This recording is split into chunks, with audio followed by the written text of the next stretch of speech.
유일신교, 네. 그러니까 신이 존재가 하나다라고 하는 그 아이디어는 고대 이집트에 한번 이단적으로 나왔던 적은 있다. 잠깐. 근데 그 후로 다 다신교 사회죠. 정치는 늘 종교를 필요로 하고 종교 역시 정치적 권력과 정한 관계를 맺을 수밖에 없죠. 로마의 국교로 기독교가 채택된 주요한 배후에는 예. 바로 그 유일신 사상의 그 제국의 통일을 위한 통치 이데올로기의 정당성이 있거든요. 로마라고 하는 도시 국가 제국은 후발 고대 지중해 세계로 보면 후발 도시 국가입니다. 그래서 그리스의 문화 영향을 많이 받고 다신교 사회에 살다가 제국을 형성하고 이제 하나의 종교, 하나의 황제, 하나의 제국이 필요한 그 이데올로기가 강화하게 될 때가 된 거죠. 동서 제국도 나눠지고 뭐 이러한 복잡한 상황 속에서 하나의 종교, 하나의 황제, 하나의 종교 이거를 이제 필요로 하던 그 정치적 요구하고 이 기독교라고 하지만 그 유일신교라고 하지만 해석이 다양했거든요. 그러니까 그 황제가 다 니케아라고 하는 대로 모이라고 그래서 기독교인들 대표자들을 뭐 아프리카에 있는 사람, 시리아에 있는 사람, 뭐 로마에 있는 사람 뭐 다 모이라고 그래서 회의해가지고 하나의 신앙을 만들라고. 왜냐면 기독교 내에도 하나의 한 분 하나님을 믿어도 한 분 예수를 고백해도 굉장히 해석이 다양해서 서로가 서로 경쟁하고 싸웠거든요. 그러니까 제국을 위한 종교라면 신앙은 통일되어 있는 하나여야 된다. 그렇게 해가지고 사실은 기독교 최초의 공의회 예. 함께 모여서 신앙을 토론하면서 하나의 신조를 만든 것은 정치적 필요성에 의해 황제가 소집한 회의에서 시작한 겁니다. 콘스탄티누스 황제나 그 이후에 로마를 국교로 공인한 그 황제 그 시기에는 제국의 통일성을 강조해야 할 필요가 있었다. 이렇게 알고 로마의 군인들이 믿었던 미트라교라는 게 있습니다. 이건 로마 군인들이 주로 믿는데요. 원래 동방 오리엔트 지역에서 발원한 종교인데 그것은 약간 폐쇄적인 컬트 형태를 띠고 있었습니다. 근데 콘스탄티누스 황제가 볼 때 자기가 전투를 통해서 황제 지위를 오른 사람이기 때문에 새로운 종교도 필요했고요. 자기의 통치 정당성을 마련해줘야 할 새로운 종교도 필요했고 또 하나된 종교, 하나가 되어야 할 가능성 있는 종교도 필요하고 당시에 그 민중들, 그다음에 상류층들이 수용할 만한 종교가 필요했던 거거든요. 그러니까 정치학적인 입장에서만 보면 그래서 기독교는 매우 매력적인 하나의 그 선택적. 예수가 이제 사형당한 십자가라고 하는 것은 정치적 반역자에게 주는 거거든요. 그냥 단순히 뭐 잘못했다고 주는 게 아닙니다. 뭐 강도짓을 했다고 주는 게 아니라 조직적이고 체계적으로 로마에 반항한 사람들한테 주는 사형 틀인데 여러 가지가 섞여 있는데 일단 그것이 이제 전시형 성격을 갖습니다. 그러니까 천천히 죽이는 거죠. 가장 고통스러운 방법으로 천천히 죽입니다. 그러면서 또 사형 당하는 사람의 옷을 다 벗깁니다. 그러니까 길거리에 수치심.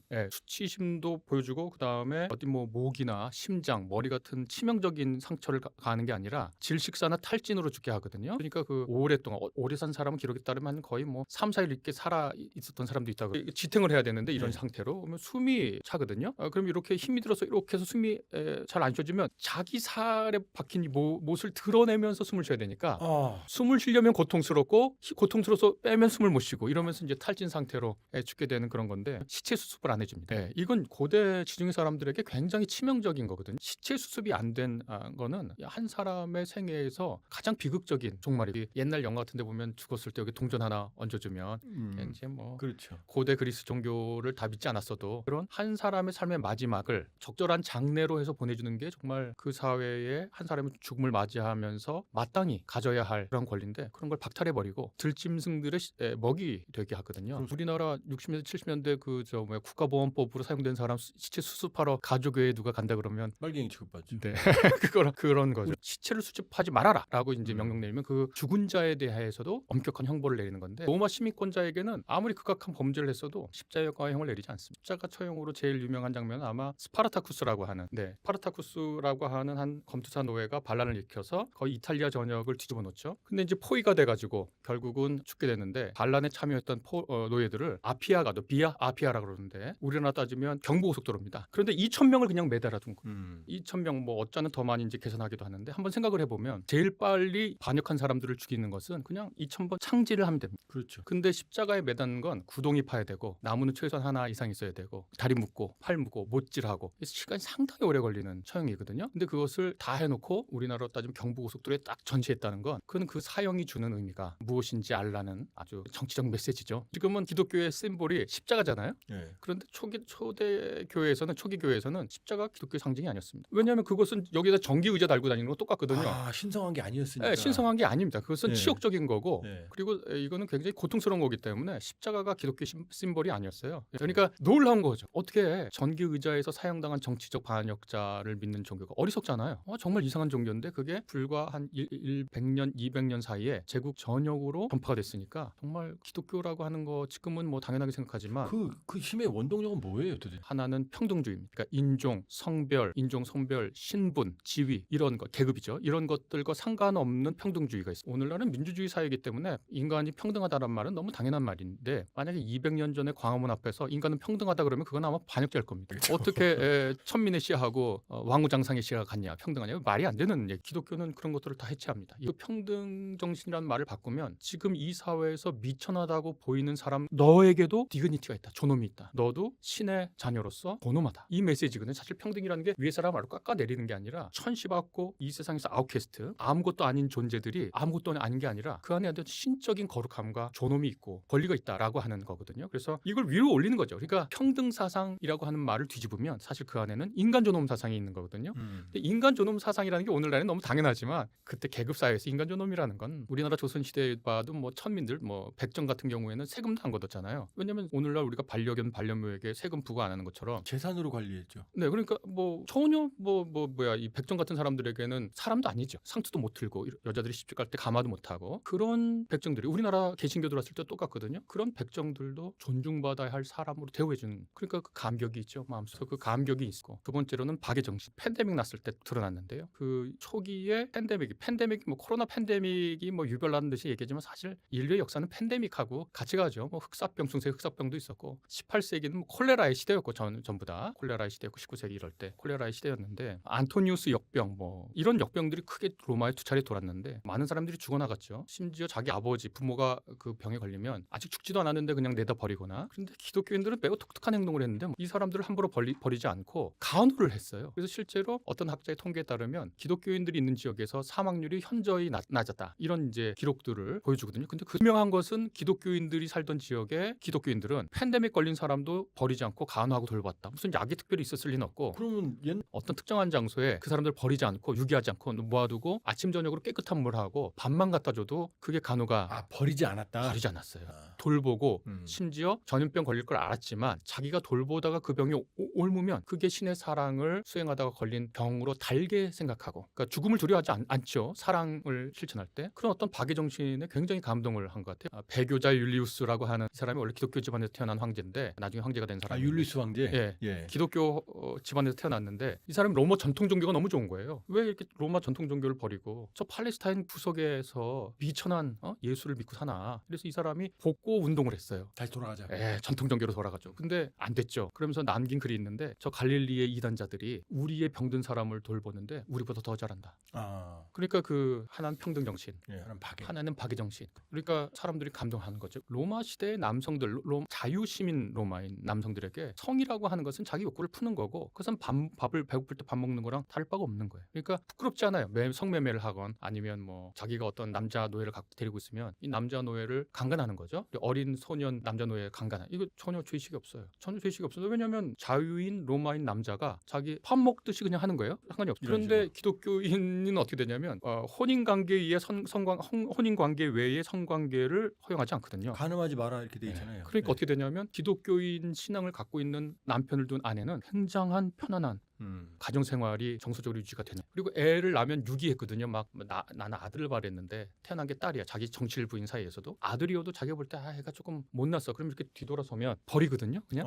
그런데 기독교인들은 안 버려요. 애기. 평등주의라고 하는 건 그걸 뒤집어 보면 사회에서 가장 천시받는 사람들도 인간의 존엄이 있다는 말입니다. 평등주의, 박의 사상 이런 것들이 굉장히 당시 1세기 사람들에게 포섭력이 있었던 것 같고 서로가 서로를 연대했어요. 그러니까 우리나라 60년대 70년대 보면 시골에서 도시화가 일어나면서 시골에 살던 그 청소년들이 대거 서울이 뭐 부산 이런 데 가면서 빈민촌 형성하고 가정이 없잖아요. 다 충청도 어디서 왔는데 자기 혼자 왔고 부모님한테 돈 보내고 자기 동생들 돈 보내려고 장남들이 왔는데 아무데도 자기를 반겨주지 않는데 그때 교회가 그분들의 대안가정을 해줬거든요. 근데 1세기, 2세기, 3세기에도 도시화라는 게 일어납니다. 오늘날만 도시화 뭐 근대화가 되면서 도시화가 일어나는 게 아니라 도시화가 일어나서 로마 같은 게 굉장히 팽창하고 로마 같은 데도 그렇게 한 도시가 팽창하게 되면 그러면 거기에 이제 대안가족 서로가 서로를 의지하고 믿을 수 있는 커뮤니티, 공동체 이런 것에 대한 사람들의 필요도 있는데 그런 것들을 또 교회가 채워주기도 하고 그랬거든요. 이 가족도 그냥 이렇게 평상시의 가족이 아니라 파밀리아 데이라고 불렀거든요. 예. 파밀리아 데이인지 라틴어인데 그게 신의 가족이라는 말인데 신의 가족은 로마 제국에 딱 한 가정밖에 없습니다. 로마 황제 가족이 파밀리아 데이거든요.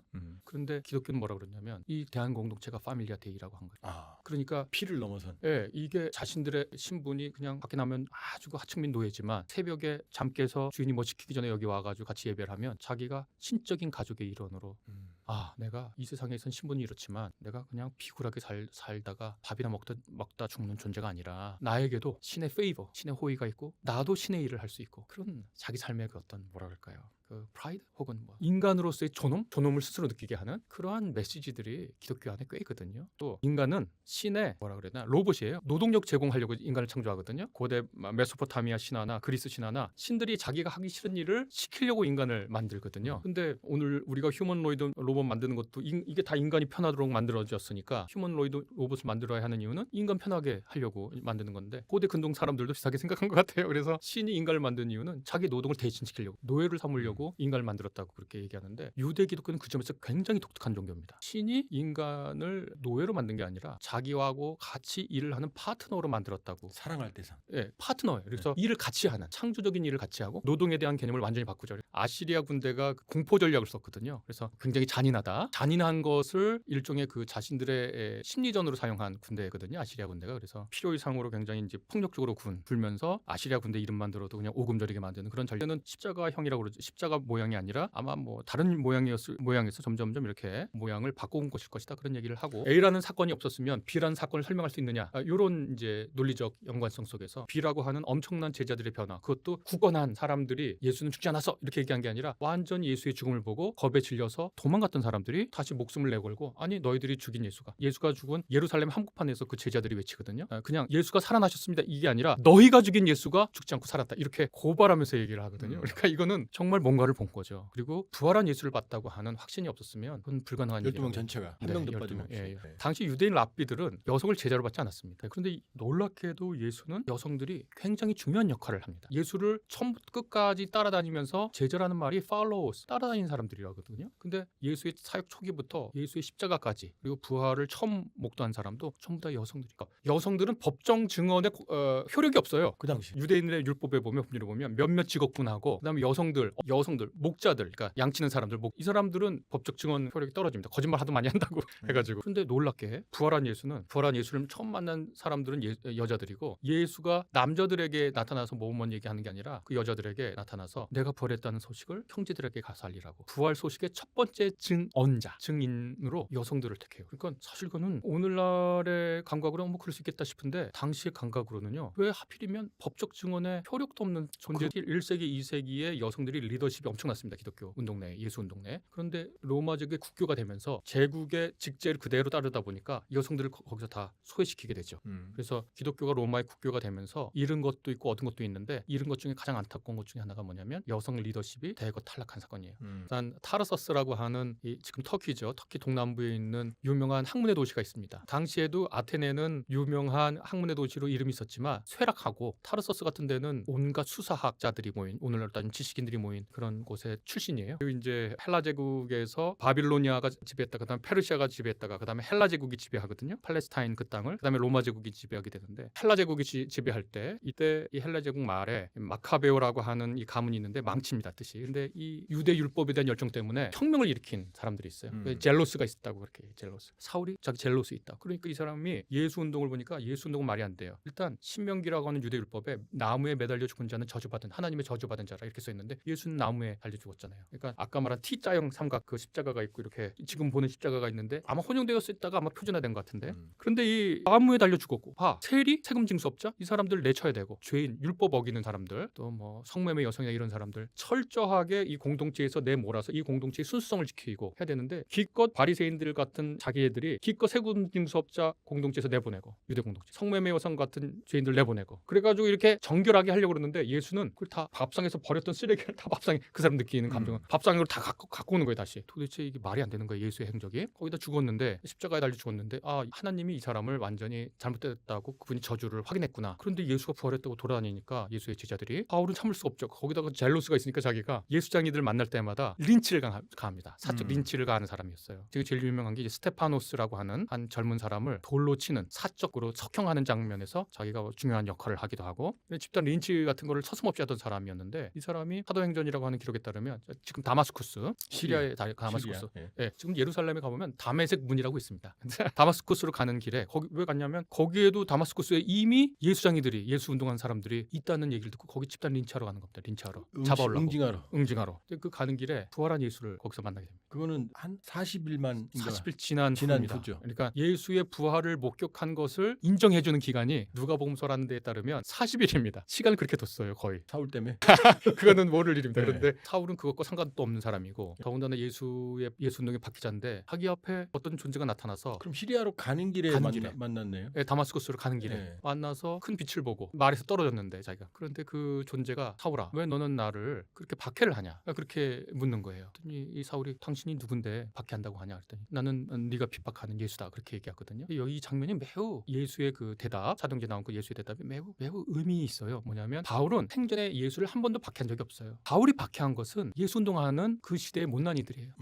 근데 예수는 바로 그 박해받는 사회의 소수자하고 자기를 동일시한 거예요. 왜 나를? 왜 나를 누구냐 그랬더니 네가 핍박한 예수다 하면서 바울이 자기가 지금까지 갖고 있었던 사상, 신학이죠. 그것을 완전히 바꾸게 됩니다. 저는 그것을 전향이라고 표현합니다. 네. 바울의 머릿속에는 원래 바울은 엘리트주의자예요. 그 자신이 헬라어를 구사하고 하이데베르크 도시 시민권자고 따르면 로마 시민권자고 석학 밑에서 배운 제자고 아마 라틴어도 어느 정도 구사했을 거고 그리스 말은 아주 능수능란하게 히브리어 구사했을 거고 아람어 구사했을 때 부활한 예수를 만나고 나서 신이 자기가 믿는 유대인의 하나님이 야훼가 엘리트에게 있는 게 아니라 내가 그렇게 천시하고 무시하고 핍박하고 경멸했던 저 세금 징수업자, 저 성매매 여성, 사회에서 밀려나 있는 난민들, 헐벗은 사람들, 그 사람들의 신이구나. 내가 믿는 원래 신이. 그걸 거기서 아주 각성하게 되고 사람이 평생 예수를 전하고 살다가 결국 죽게 됐는데 육체 노동을 시작합니다. 이 사람. 그게 오늘날에는 아무것도 아닌 것 같지만 당시에는 육체 노동과 정신 노동 사이에는 현격한 격차가 있는 거예요. 그건 완전히 다른 겁니다. 예를 들어 지식 노동은 고귀한 거예요. 뭐 플라톤이나 아리스토텔레스나 다 지식 노동자, 소피스트들, 지식 노동자. 이 사람들은 존중받아요. 근데 블루칼라, 오늘도 화이트 칼라, 블루칼라 그런 얘기 있지만 우리 조선시대 선비들 일을 안 했어요.